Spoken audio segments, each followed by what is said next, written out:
In an era of profound social change, few industries find themselves at the intersection between law, technology, and social justice the way digital forensics does.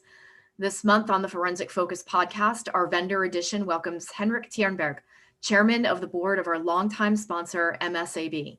Having served in that role since 2002, Mr. Tjernberg has been in the unique position of seeing, from a business perspective, how digital forensics has shaped and been shaped by these forces, and what it all means for the industry as we enter a new decade. Mr. Tjernberg, welcome. Thank you so much. So you've been MSAB's board chairman since 2002. Tell us a little, please, from your vantage point about the company and its growth over the past 2 decades. What are some of the most significant milestones? Well, it's been really interesting 2 decades here, and a lot of things have happened during that period of time, of course. And a natural starting point, an important one, is, of course, the starting point for this kind of business. Because we've been working since 1985 and started working with mobile phones in the mid-90s when the digital GSM was introduced to the market. And that meant a lot, of course. It meant that you could start communication with your handsets and of course also connecting to the internet. That was also a new technical feature arriving in the mid-90s. So we existed during the dot-com boom, and that affected us as many other technological companies. And after that, in the aftermath, we didn't really know what to do. And we had some equipment. We had learned a lot about mobile phones, and a matter of coincidence, a Swedish policeman turned up at our office and said, I am exploring your technology to retrieve evidence from these kind of handsets. Of course, that was a rather basic thing, because in your handset you had some telephone book, and you had some notes and perhaps missed calls and received calls. And I didn't think even SMS was beginning to get off as a technology to use. So we thought that was interesting. So we helped the policeman, and that was really the starting point for mobile forensic for us. And we were then pioneering in this industry. No, that was not an existing market at that time. Mm-hmm. So a lot of freedom, of course, but a lot of demands from our customers, of course, in the beginning, the Swedish police. But we also realized that, for instance, Great Britain had come a bit on that road so far. So we started, in fact, our marketing in Great Britain at that time, and received an impressive response from the police force. They were really interested in this. They used, at that time, a lot of consultancy, very expensive such, and took some time, and we realized that in fact, the product that can do this on demand was something that will hit the market. So we started then, and we have expanded since then, and it was a profitable company already 2005, a year after we introduced our first solution. And I also like to mention the second point in time as a milestone, I think, and that was the introduction of the smartphone. Yes. When Apple introduced their first iPhone, something great happened in the marketplace, because you got the tool you can use for so many things, and a lot of things had to do with communication. You could use it for chatting, you could use it for playing, you could use it for accessing data or the internet, a lot of things. And of course, the beginning of the social media structure and everything you could do with that. And that meant also a great change in what we did and what we do today, because in the beginning, there were a lot of different handsets, a lot of different operating systems, a lot of different manufacturers of handsets. You know, the basic players were Ericsson, Nokia, Siemens, Motorola, and a lot of them doesn't do anything about mobile phones today. But when Apple arrived and this kind of new tool got into the hands of the customer, it also got into the hands of the criminals, of course. a natural tool to use for criminal activities. Well, that's often the case when it comes to new technology. They are very fast starting to use it. And the problematic thing is it takes some time for the police to get up to speed in that arena. And we thought this is an opportunity for us to help the police getting the advantage of the new technology. Mm-hmm. Mm-hmm. But the conclusion is that everything, it's happening, new things all the time. You need to be aware of it and act upon the new information and what is happening. And it's moving fast. Yep. So you mentioned that the police use of the tools have been really a key part of the growth of the company since its inception, really. So in those 2 decades, how have some of the trends just geopolitically and also socially generally shaped MSAB's vision, direction, and strategy? Well, yes, of course, many things happen during this period. You know, a starting point was, of course, the war on terror or terrorism. Started with the 9/11 event, an awful thing that happened and shocked, I think, most of the population around the globe. And that started a hunt for terrorists. And of course, we had the bombings in the London subway, and even in Spain later on, and that started a movement for preventing and hunting terrorists. And that was a key part in what we did, of course, with thought and the demand for new products, new solutions that could help the police in this strive was really important. And we were early to adapt for this, and of course also starting a mission where we said that it's important. Not, I think we will come back to that, but the demand for mass surveillance started to grow, and I thought that was not a good way to deal with this, because it's better to focus on those that really are suspect for this. Often in this kind of terror event that I mentioned, you can see that afterwards the police say that, well, we had these up on our radars. We had surveillance of these individuals, but we didn't have the resources to continue that. So when we stopped doing that, we also let them commit these kind of crimes. And I believe it's important that you focus on what can solve crimes and what can prevent crimes. And I think that's a lesson even the law enforcement have learned during these years. You wrote a blog post recently in response to a New York Times article about MSAB selling into Myanmar. So your blog post reflected that MSAB chose to withdraw our services to regimes that have turned their backs on democracy. What are some other examples of times when MSAB had to choose justice over profits? Well, that's of course a question that we have to handle all the time, I would say, and the natural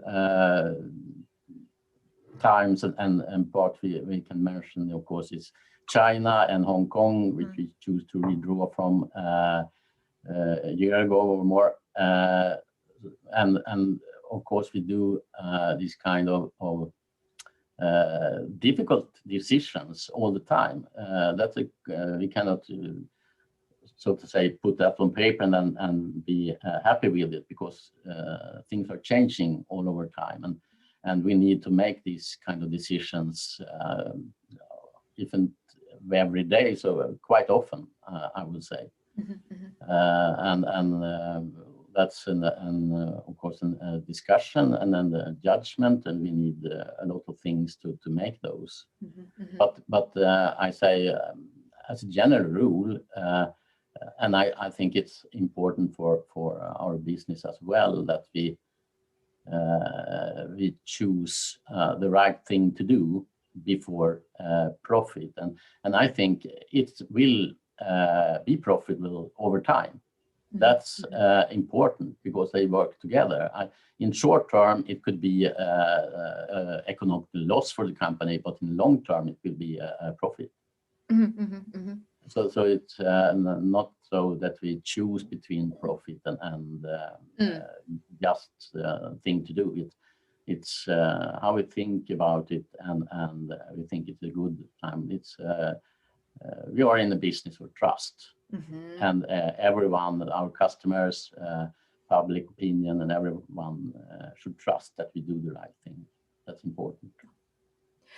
To that point and your earlier points about terrorism and surveillance, it does seem as if much of the world is in flux with privacy and security intention globally.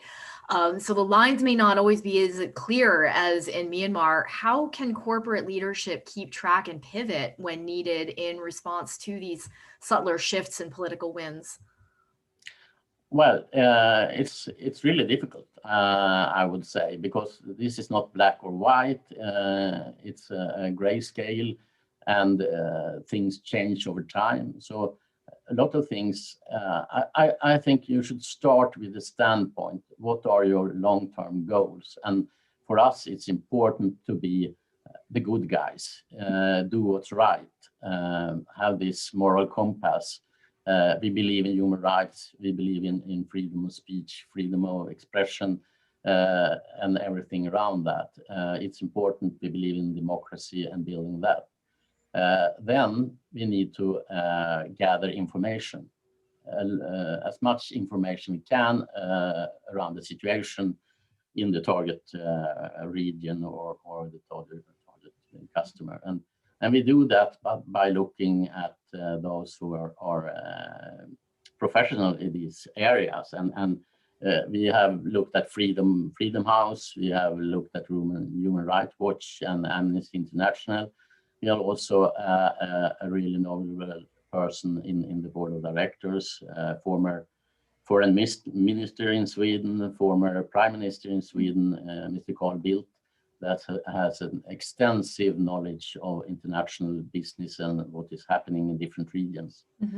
And as also a security check, we also are under oversight of the Swedish Export Control Authority, that's called ESP.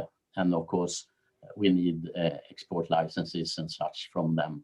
And those are also professionals in doing these kind of judgments. So with that said, also we can't give a guarantee that we always make the right decision, but we are always ready, and we have processes for correcting any mistakes you make and doing that quickly. So, to that point, your tenure began the year following the US Enron scandal. Just last year, the World Economic Forum promoted stakeholder versus shareholder capitalism.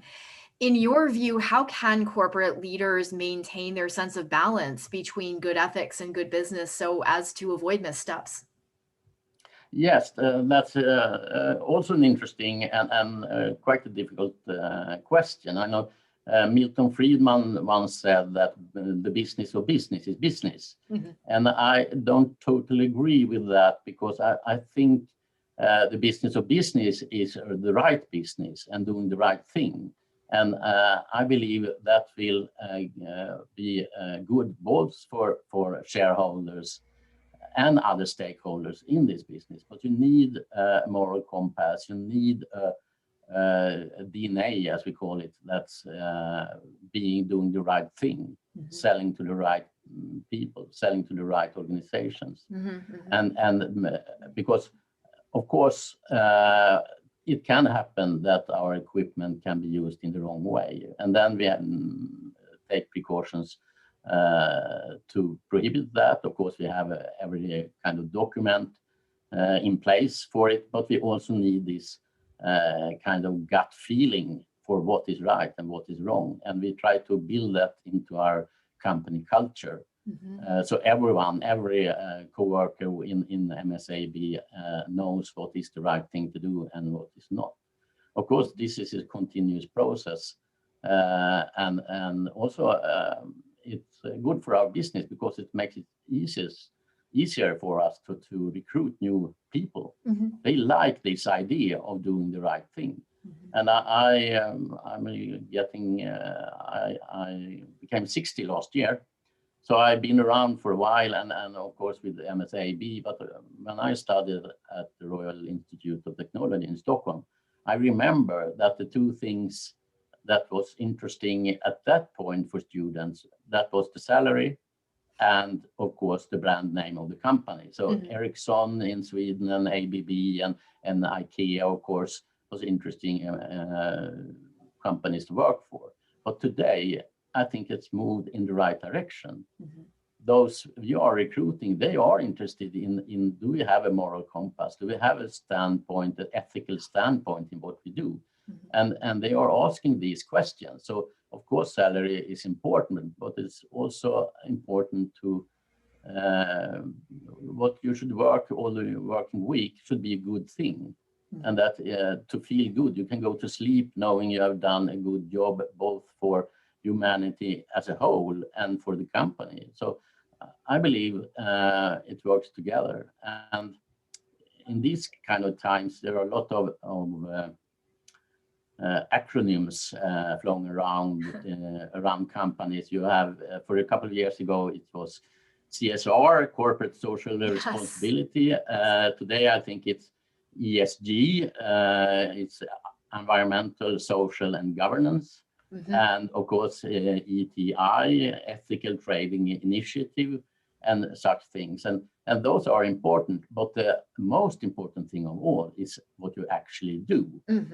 Having adopted these kind of acronyms doesn't help anything unless you use them and integrate them into your work. So that's the important thing, and that's what we are doing at MSAB. As an example, in your blog post, you also wrote, "We work to prevent mass surveillance wherever it is introduced."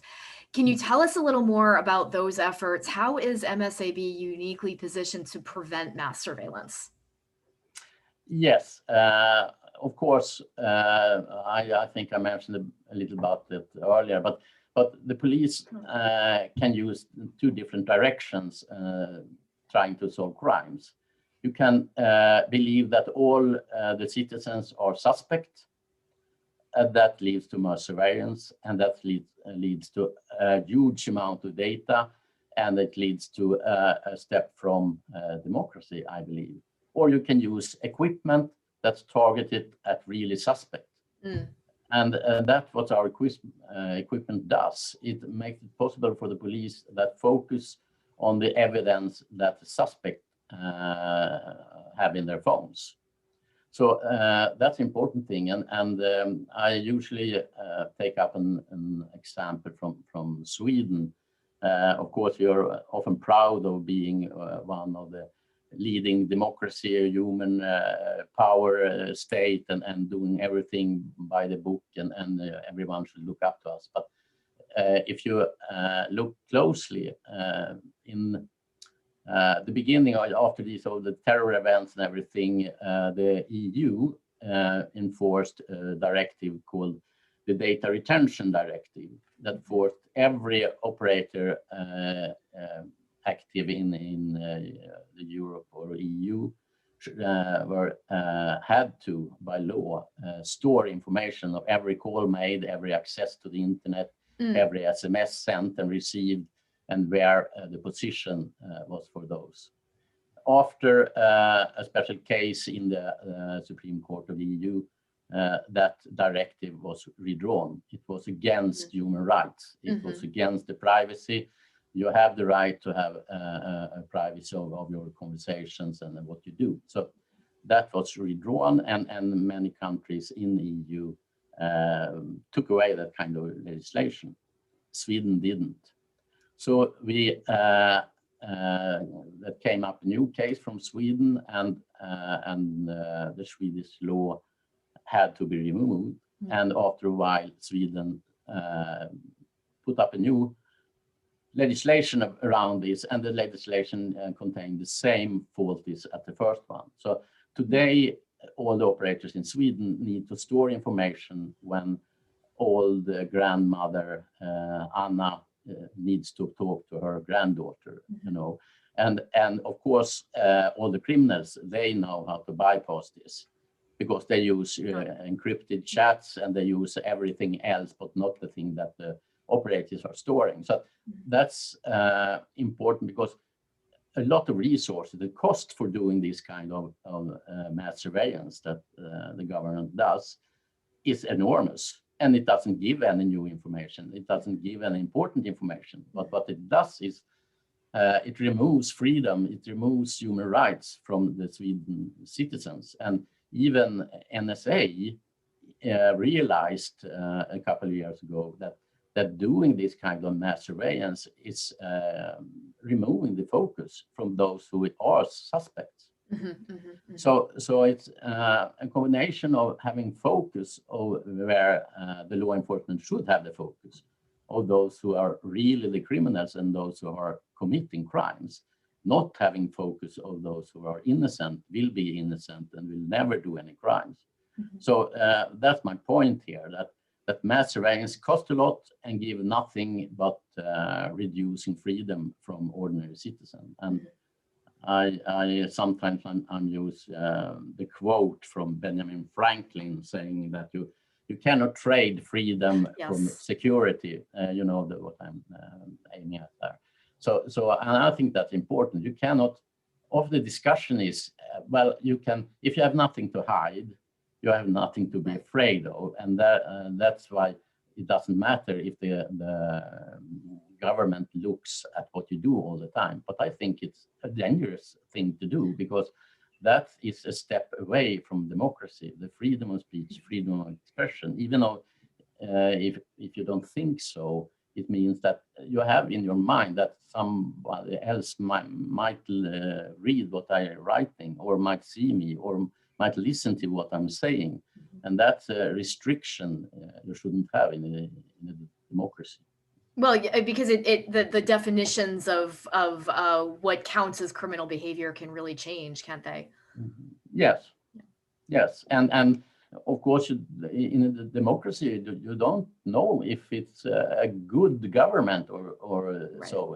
And looking at the United States, of course, you have this power or dividing power. You have those who are executives and those who are creating laws or legislation, and those who are the judging system, and they should be autonomous. They should be doing their job different from the other parts. And then you keep who is guarding the guards, how to speak. Someone is guarding the other part. So that's the way I think it's from the Montesquieu regime, how you should look at that. But in Sweden, we don't have that. We don't have a court looking at if new legislation is okay with the constitution. No. And we have the belief that government is always good. But even in Germany, during the Nazi time, the government was chosen by democracy means. Right. So you need to build in security system in this kind of democracy system, and that means you cannot allow the government to get these kind of tools to survey their citizens. That's important. I'm going to switch gears a little bit. In your opinion, how is media coverage on both mobile forensics capabilities and geopolitical trends shaping the digital forensics industry? Well, of course, media is a special business, because they they wanting to tell a story, and often they have decided what the story is before they gather facts for their story. And that's a problem you need to deal with. I would like them to gather facts and then write the story based on the facts. But I learned that it's difficult to change their approach during when they already decided what to write. And I think it's a lot of kind of misunderstanding. For instance, in Myanmar, the last couple of weeks, we saw that there were some discussion around surveillance and what we in fact do. Mm-hmm. And I think it's great. We cannot do surveillance, and we developed our systems not to do surveillance. We can look into, like you look at a fingerprint, you don't get it in real time. Mm-hmm. You look at it afterwards to be able to investigate the crime. And I think that's so important, that police need to be able to invest crimes and get the suspect and get proof of suspicion to stand up in court. And we have this system in place. Mm-hmm. Listening to people that might be innocent, that's not the way to move forward. And with these news media, they get hung up on the we are listening to people. Our equipment can be used to crack down on big population or human rights movements or such, and that's not the case. The case is that our equipment can be used for retrieving information and evidence from some single piece of evidence as a handset or a mobile device. But I would like, of course, media to be more proactive and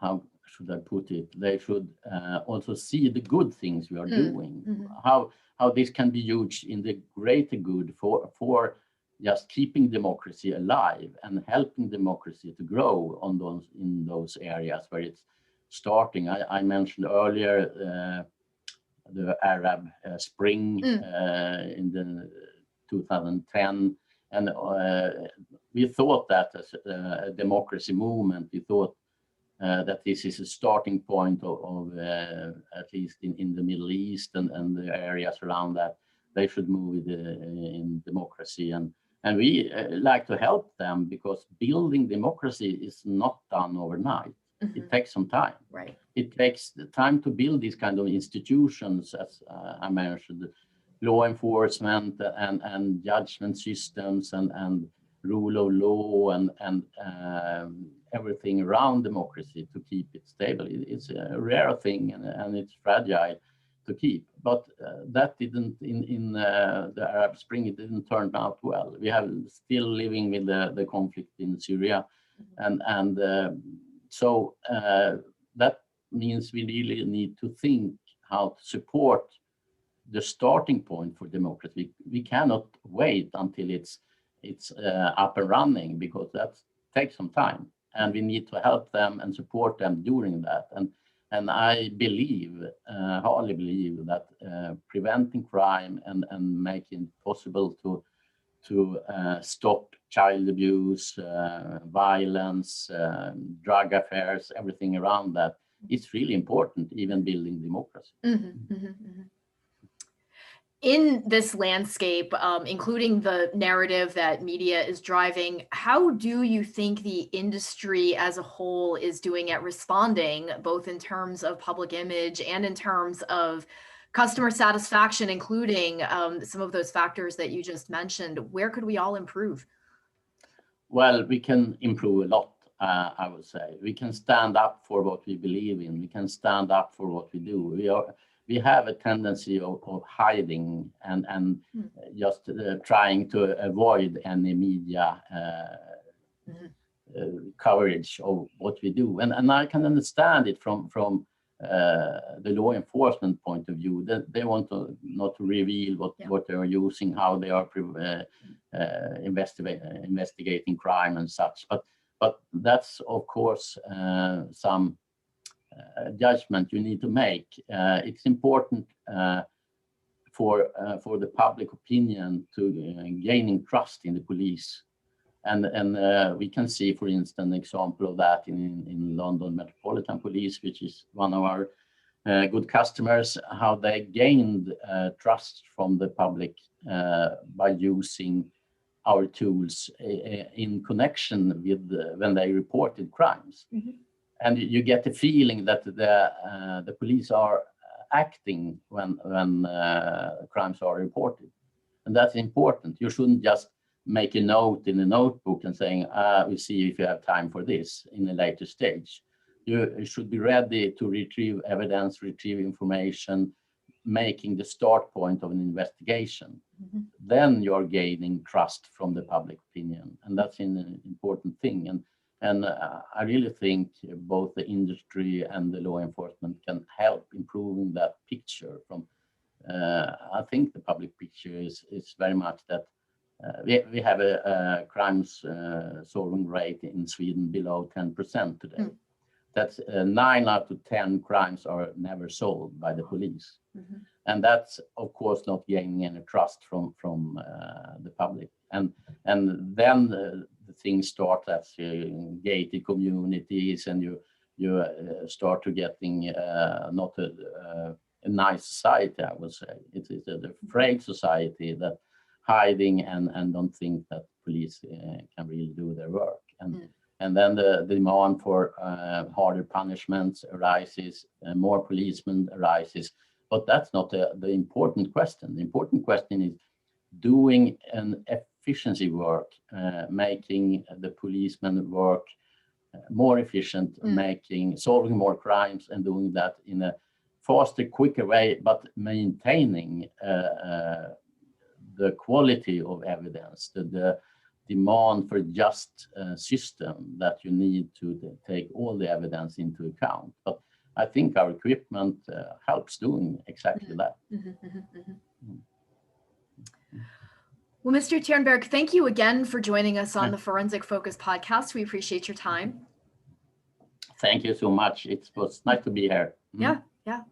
I think you raised some really important points for everyone to ponder. So thank you for that. Thank you so much. Thanks also to our listeners. You'll be able to find this recording and transcription along with more articles, information, and forums at www.forensicfocus.com. If there are any topics you would like us to cover or you would like to suggest someone for us to interview, please let us know.